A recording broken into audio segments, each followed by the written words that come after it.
Olá, eu sou Cristina, gerente administrativo e eu também estou na TV Relacionamento. Curso de formação em hipnose e a gente vai fazer um demonstrativo de uma atividade que tem o nome de levitação e a partir desse exemplo justificar depois as mudanças que podem ser estabelecidas no exercício da prática pela hipnose.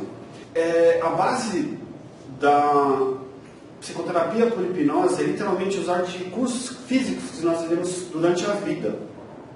Então, Maria, eu peço para que você me diga um momento ou uma parte do tempo que você viveu onde você teve alguma parte do seu corpo rígida, como engessar uma parte do corpo ou alguma coisa do tipo. Nós vamos soltar o tempo e vamos ver quanto tempo você consegue ficar, certo? Então, eu já estou tirando a cadeira do meio. E você havia ficado 19 segundos. Vamos fazer, só para nível de exemplo, com um tempo de 1 minuto, então. Então, isso significa, literalmente, a mudança, ou a força da mudança na terapia via hipnose. Quando a gente muda um recurso inconsciente, ele de fato continua acontecendo com essa força. E nós já estamos em 30 segundos. E, como a mudança ela é inconsciente, a maioria das nossas forças são inconscientes, de fato, quando uma mudança ou a ressignificação, o nome seria isso. Quando a gente ressignifica um conteúdo, a força funcional para a elaboração desse conteúdo, ou a força vigente, seria essa. E ela ficaria aqui 1 minuto, 2, 3, é muito relativo. Olá, amigos do canal Web Repórter Channel. Olha, hoje eu estou um assunto muito interessante. É algo muito sério e traz muita curiosidade às pessoas. Eu estou aqui com o Luiz Bacelar. Tudo bom? Bom, Luiz. E conte para o nosso público aí, qual é o seu trabalho, o que você realiza? Eu sou o Luiz, assim como ele disse, psicólogo há mais de 10 anos e com uma ferramenta, a gente pode enquadrar como uma ferramenta que seria a hipnose ericksoniana. Dentro das linhas de hipnose, aqui eu trabalho seria hipnose ericksoniana. Então, além de psicólogo, hipnoterapeuta. Isso mesmo, eu assisti uma sessão, inclusive foi gravada uma sessão e eu fiquei muito curioso para te perguntar como que é isso, como que é todo esse processo, esse desenvolvimento que você faz na mente, no psíquico da pessoa. Eu acho interessante mesclar algumas teorias para elas terem mais sentido. Então, vamos entender que a mente ela tem duas partes, a consciente e a inconsciente. Fora o superego, que é o que permite que a gente acesse ou traga para a consciência informações filtradas a serem aplicadas na realidade. Então, pela psicanálise, eu uso a teoria de Melanie Klein e ela meio que, eu vou tentar usar uma metáfora para explicar. Alguns sentimentos, algumas reações, alguns impulsos, eles estão literalmente vinculados ou protegidos como se fosse uma bolha. Então, na terapia dita convencional, uma das dificuldades que eu tive era exatamente chegar no comportamento aversivo ou no trauma daquela pessoa e sinalizar para ela que, dependendo do lugar onde ela estivesse e desde palavras-chave até cores do ambiente, desencadear nela determinadas reações. Por exemplo, fobias. Uma aranha pode paralisar uma pessoa. Então essa informação é uma informação traumática que ficou dentro de uma bolha.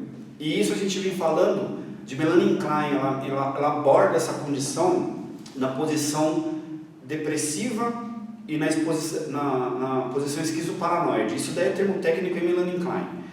Então, o que é saudável dentro da terapia de Melanie Klein? Promover que todas essas informações ditas traumáticas passem para uma posição depressiva, ou seja, a gente estoura aquela bolha que protegia aquele trauma e a pessoa passa a ter contato ou lidar com o conteúdo. Uma pessoa vai começar a trabalhar o medo de aranha, ou o medo de água, ou assim por diante. Só que essa informação está muito sublime, dependendo da idade da pessoa, ou se o trauma aconteceu com 2, 3 anos, o acesso a essa informação é difícil. Então daí a hipnose. Então com a ferramenta hipnose, a partir do momento que a gente acessa o inconsciente da pessoa, fica muito mais fácil de identificar o trauma em si. Então, conversando em sessões de terapia, a gente vai alcançar o objetivo, né? E eu generalizo para todas as técnicas, todas as abordagens, né? Cognitivo-comportamental, psicanálise e assim por diante. Mas via hipnose, a gente vai direto ao ponto daquela informação.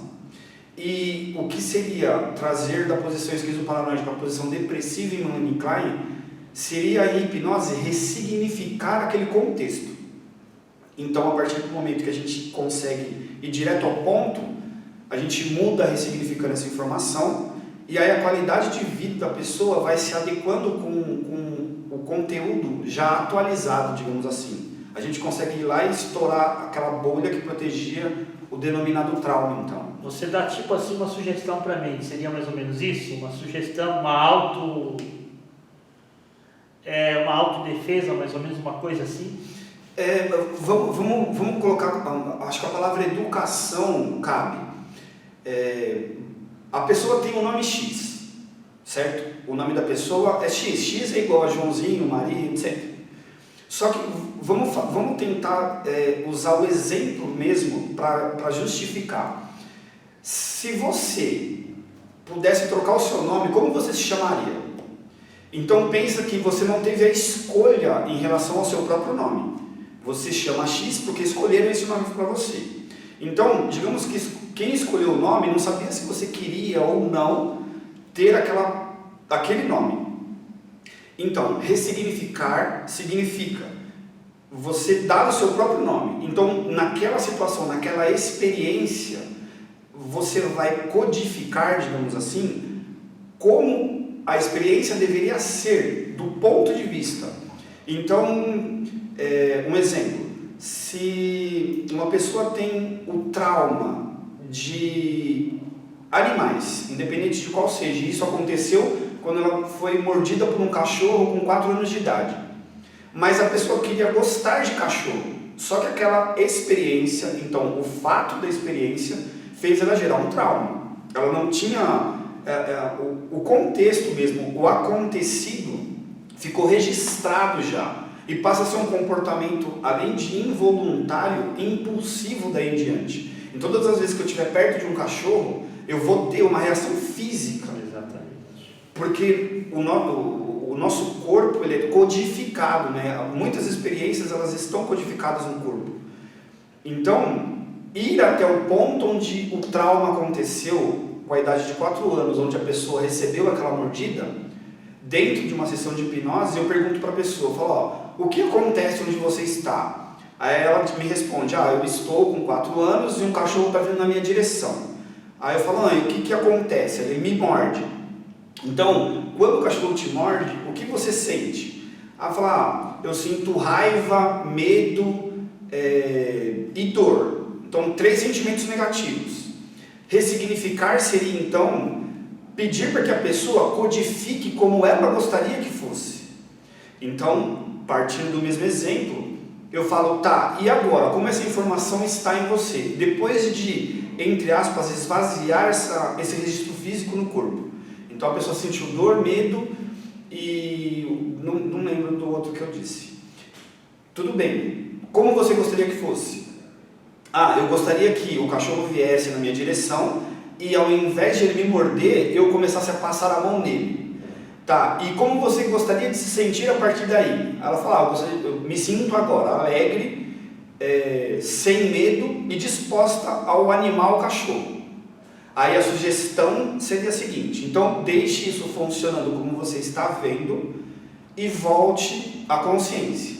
Então a gente ressignificou esse conteúdo. Daí em diante, a tendência é que essa fobia vá diminuindo e a pessoa não tenha mais essa aversão impulsiva do cachorro, né? Como o exemplo que eu utilizei. Então, dentro dessa condição, os traumas funcionam da mesma forma.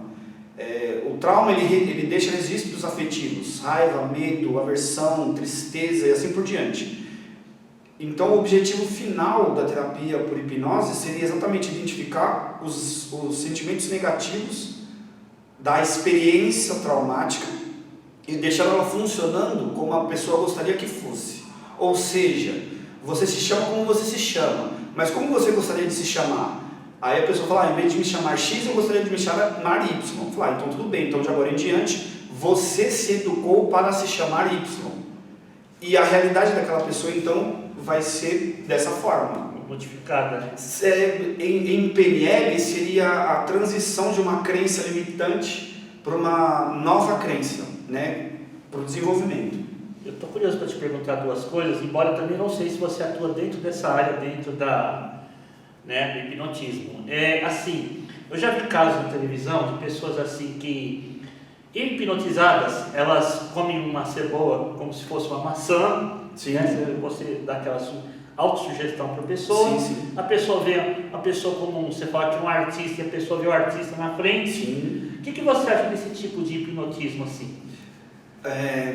O primeiro contato que eu tive com a hipnose foi em formação e o meu professor, ele dava aula de bases neurofisiológicas e ele trabalhava com hipnose. E o TCC dele foi com base nesse material. E a condição era a seguinte, ele tinha um amigo dentista e ele estava com dificuldade com um paciente de fazer um tratamento de canal porque esse paciente tinha alergia à anestesia. Então, olha que situação.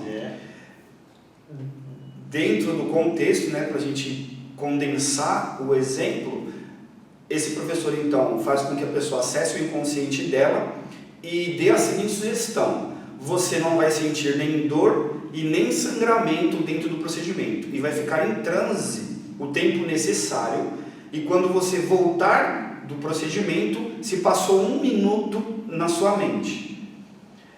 E o professor, ele fez a tese dele foi essa, ele literalmente apresentou isso, né, como conteúdo científico. Então a pessoa passou pelo procedimento de tratamento de canal sem anestesia, não sentiu dor. Incrível, né? E pronto. Nossa, eu sei como é isso, que eu já fiz isso. Sim, tem gente que com anestesia ainda a anestesia não pega, a pessoa meio que sente, né? Então, sim, existe a possibilidade. É porque, assim, infelizmente, algumas pessoas sabem como acessar o inconsciente, mas não sabem o que fazer com isso. E um exemplo, que é um exemplo que muito acontece, é de, sim, sugerir que a pessoa coma uma cebola achando que é uma maçã. Então, isso dentro do campo psicológico seria um delírio ou uma alucinação. Eu troco uma sensação física. Então, seria possível isso acontecer sim. Mas aí seria uma sugestão dentro da sensibilidade da pessoa. Então, eu particularmente utilizo a hipnose exatamente para ressignificar traumas e conteúdos afetivos. Não para show, né? Porque isso atrapalha muito os profissionais em hipnose. Porque a pessoa já vem com uma resistência em relação a isso. É verdade. Sem ter a informação correta. Com certeza. Outra coisa que eu estou para te perguntar, eu não sei se você já realizou, o que você acha sobre isso, mas a telepatia, você já fez algo parecido assim? Telepatia, regressão, são nomes de mudança de tempo, né? O inconsciente, ele é atemporal. No inconsciente não existe tempo. Por exemplo, lembre do primeiro brinquedo que você teve. Então eu estou perguntando isso para a sua consciência. Só que quando eu perguntei isso para a sua consciência, automaticamente você foi para a idade X e buscou o brinquedo Y com a cor tal. Exatamente. Então você regrediu. Isso seria regressão. Ou telepatia, entendeu? Voltar no tempo.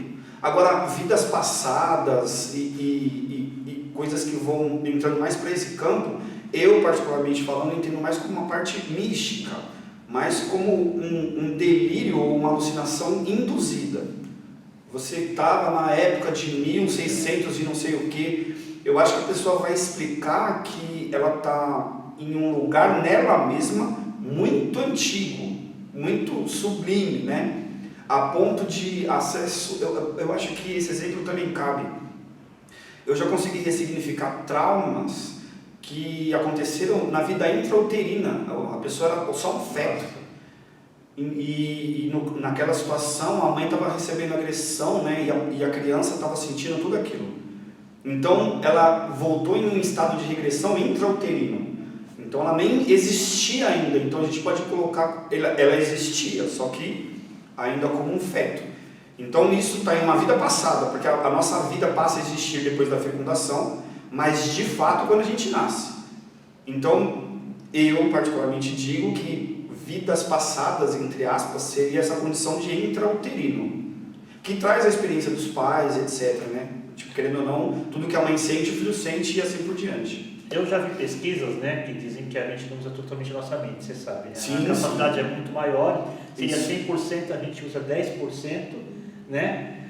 E tanto que muitas pessoas, né, poucos desenvolveram capacidade maior da mente. Sim. Né? O próprio budismo também se baseia nisso, tal, né, iluminação interior, né? Assim, voltando no caso aí da telepatia, Sim. tem muitos casos assim das pessoas que uma se comunica com a outra. Por exemplo, você quer falar com a outra pessoa, você começa a pensar na sua mente e a pessoa, onde esteja, onde ela estiver, ela acaba captando aquilo naquele momento. A gente pode enquadrar com um exemplo do Homem-Aranha, sabe? Quando ele tem aquele instinto aranha. Sim. Então, a gente consegue sim, de alguma forma, emitir, eu acho que o telepatia, eu uso a palavra emitir uma intenção. E essa intenção, ela passa a ser uma intuição. Então, eu posso tanto intuir como uma percepção de defesa, ou eu posso intuir chamando alguém, né? Falo, nossa, tipo assim, eu pensei em uma pessoa e encontrei ela. Falo, nossa, eu pensei em você. Então, seria essa telepatia. Só que eu considero como uma intuição. E aí cai no campo de os 10% do cérebro que a gente utiliza, só que o além disso. Então aí a gente cai no além disso, a gente cai, né? É porque assim, ninguém nunca cravou o ponto se é telepatia, se é intuição, etc. Existem nomes que explicam a mesma coisa. Por exemplo, a mandioca tem o nome de mandioca, mas tem o nome de macaxeira e tem o nome de aipim, mas é a mesma coisa. Então até cravar o nome do que a gente utiliza o que nos cabe. Inclusive, né, eu até vi já na internet coisas de autossugestão, não sei se você vê muito, né? E que envolve também o trabalhar da mente, na qual você escreve uma coisa no papel e você deseja tanto aquela coisa que acaba acontecendo. Acaba sendo, mexe com o universo, mexe com o metafísico, mexe com o material, com o espiritual, uma coisa meio doida, né? Essa condição que você disse é interessante. Usando um outro exemplo, uma pessoa chega para mim e fala assim: Luiz, eu tenho um cargo, né, dentro da empresa e um dos próximos passos vai ser de ter que falar em público. Aí eu falei assim, e qual é a sua dificuldade?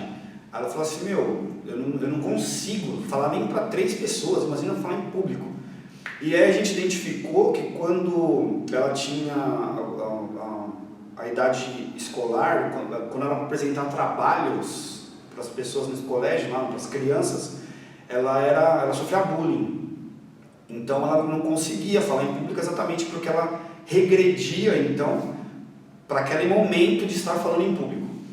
E a gente desenvolveu, né, o trabalho e um recurso que eu utilizo seria o recurso âncora, né? O recurso âncora seria, por exemplo, unir o polegar no indicador e aí vocês acionam o seu inconsciente. Então a gente trabalhou para que ela, quando estivesse faltando 5 minutos para uma apresentação dela, independente para quem fosse, ela acionasse a âncora dela e buscasse o conteúdo positivo, que é seria a vacina do trauma, do falar em público. Então, depois a gente entendeu que ela teve que fazer algumas apresentações daí, e ela se concentrava pela âncora, e no começo até ficava com a âncora, né, acionada, e conseguia simplesmente dar a palestra. Bom, mas assim, então já emendando o assunto, assim, o potencial que as pessoas têm, cada pessoa. Freud, quando ele descobriu a psicanálise, ele falou assim, ó, todas as pessoas teriam a capacidade de descobrir uma ciência, porque Freud, descobriu a psicanálise. Então, se todas as pessoas tivessem o interesse, né, o autointeresse, o resgatar todo o potencial, seria no mínimo interessante. Então, um atalho ou início para isso, aí eu entendo que pela hipnose, né, a gente consegue abranger esse conteúdo todo, porque muitos traumas, seria assim, vamos pensar em um prédio. Esse prédio desmoronou e o principal conteúdo ou conhecimento ou o empowerment que a pessoa tem morava no primeiro andar desse prédio soterrado. Então, até a pessoa chegar no prédio, ela precisa tirar todo o entulho que impede isso. Então, o que seria hipnose? Identificar no meio dos escombros onde está o principal poder que ela tem e tirar lá do meio. Inclusive é interessante você falar isso, né? Porque eu já vi alguns casos, inclusive da polícia americana, na qual eles usavam hipnose, né? Para tentar, né, resolver alguns crimes, né? Sim. Bem interessante mesmo, viu? Porque a informação é muito assertiva. Então, é exatamente aí, né? O que descredibiliza, infelizmente. Tem todo esse conteúdo social, né? Cultural, que as pessoas vão entendendo que pode ser utilizado e criam resistência. Então, a partir da resistência, se dificulta o processo. Eu não sei se eu acesso no inconsciente ou não. Todas as pessoas dormem, então, a partir do momento que todas as pessoas dormem, elas acessam o inconsciente delas. E outro fator interessante, né, você também poder dizer isso, né, claro, você sabe que as pessoas têm contato olho no olho. Sim. Principalmente quando é homem e mulher, né, que você olha para a mulher, para os olhos da mulher, ela olha para os teus olhos, ela percebe quando você está olhando com ela diferente. Sim. Entendeu? Tem todo esse contato. E o próprio hipnotismo também se utiliza muito dessa base aqui, né? Sim. Mesmo que alguns usam o dedo e tal, essas coisas, né? Onde é o principal, assim, o ponto vital? Seria os olhos, seria a testa? A cada 1 hora, no relógio, todas as pessoas, no acúmulo do que seria indução a transe, cada 1 hora no relógio, todas as pessoas, sem exceção, se colocam em transe no mínimo 10 minutos. Mas assim, é um transe que ele parte de um foco. Então, se eu paro para atravessar a rua, eu tenho que olhar para o semáforo. Aí, nesses 4 segundos que eu olhei para o semáforo, eu estive em transe. É lógico, chegar a acessar o inconsciente é um exercício que parte de um foco. Então, eu particularmente utilizo uma posição confortável, um foco identificado e uma respiração completa. Então, uma respiração completa é a saída convencional, que é a que a gente está utilizando agora. Agora, a completa seria preencher os pulmões e esvaziar. Então, esse exercício, mais a sugestão do próprio exercício, que seria levar ao inconsciente, passa por alguns pontos específicos. E o ponto específico, sim, é o foco. Então, quando eu tenho a atenção focada, é o primeiro passo. E depois eu tenho que, ao invés de fazer uma extroversão, uma introspecção. Então a gente vai sugerindo lembranças físicas nas pessoas, até que elas acessem o inconsciente. Sim. Não, eu queria dizer para você, é que eu já passei por sessão de hipnose, né? E realmente mexe com a mente. Depois da sessão, quando você volta, você fica já um pouco as coisas girando, você fica meio aéreo, assim, meio no ar. Sim. Realmente mexe os movimentos, né? Mexe com a tua mente, é algo assim, metafísico, é algo, sabe? Parece até espiritual, mas realmente mexe. O nosso inconsciente, como você bem disse no momento anterior, ele não é bem explorado. né? Todo mundo tem 10% de consciência do inconsciente. Então, quanto mais uma pessoa vai praticando o inconsciente, mais consciente ela fica disso. E mais vai se expandindo esse conhecimento. E assim, você acha que... Não que é isso. E você acha o que você acha da autossugestão? Que é assim, a autossugestão é para você não sentir dor, essas coisas também é muito utilizado. E você tomou o exemplo do dentista. O exemplo do dentista, sim. O nosso recurso inconsciente é muito forte. Eu acho que seria interessante comentar como a gente percebe a realidade. Nós percebemos a realidade ao mesmo tempo de 3 formas diferentes. Nós utilizamos o nosso filtro físico para codificar a realidade de 3 formas. Então, o primeiro deles está relacionado às coisas que eu sei para utilizar. Então, eu estou com uma camiseta creme. O segundo movimento de percepção da realidade seria entender também de coisas que eu sei que eu não sei. Ou seja, eu, Luiz, sei que eu não sei pilotar helicóptero. Mas uma coisa que eu sei, seria trabalhar com hipnose. Então, eu sei que eu sei trabalhar com hipnose. Primeira informação.